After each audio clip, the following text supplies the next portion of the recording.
बहुचर्चित आपराधिक मामले में आरोपी वाल्मीकि कराड को एक और बड़ा झटका लगा है। मकोका न्यायालय में उनका द्वार दायर की गई डिस्चार्ज एप्लीकेशन को न्यायालय ने खारिज कर दिया है। ये निर्णय सीआईडी और एसआईटी द्वारा की गई विस्तृत जांच के निष्कर्षों के आधार पर लिया गया है, जिसमें वाल्मीकि कराड को इस मामले का प्रमुख आरोपी बताया गया है। सीआईडी एसआयटीनं जो तपास केलेला होता, वारंवार आम्ही जायचो, त्याचा पाठपुरावा करायचो आणि तुमच्या माध्यमातून सांगायचो की आम्ही एसआयटी आणि सीआयडीवर आमचा म्हणजे विश्वास आहे, आम्ही विश्वास ठेवलेला आहे।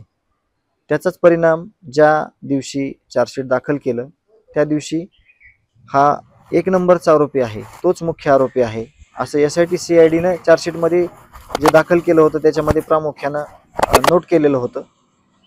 तसंच पुढे ज्या पद्धतीनं डिस्चार्ज ॲप्लिकेशनचा जो अर्ज दिलेला होता, डिस्चार्ज ॲप्लिकेशन जे दिलं होतं ते रिजेक्ट झालं।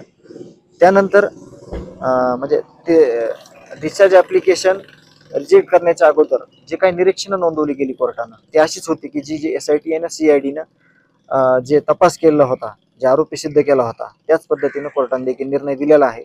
यातून कुठलाच आरोपी सुटणार नाही, प्रत्येकाला शिक्षा होणार आणि शिक्षाच झाली पाहिजे। एका निष्पाप माणसाला संपवलंय त्या प्रत्येक आरोपीला शिक्षा झाली पाहिजे आणि होणार आहे। त्याच्यात प्रामुख्याने दोन गोष्टी होत्या।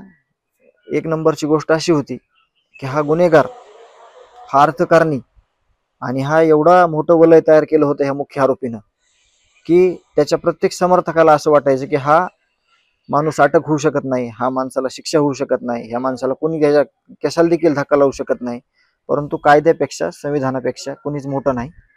त्याच्यामुळे जे काही त्यांनी पाप केलेलं आहे त्या पापाचं एक परतफेड म्हणून त्यांना त्या आरोपीला सगळ्या अटक झाली आणि शिक्षा देखील होणार आहे। आणि दुसरी एक कारण ह्याच्यात असं होतं की आरोपी बाहेर येणार आहे म्हणल्यानंतर जे काही पीडित लोक आहेत, ज्यांच्यावर अन्याय अत्याचार झालाय, ज्यांनी त्यांचं म्हणजे सहन केलंय, त्या लोकांनी बाहेर न येता घरातच बसलं पाहिजे, अन्यायाला वाचा फोडण्याचं काम त्यांनी करू नये असा एक त्यांचा दुसरा एक त्यांचा असा गैरसमज होता।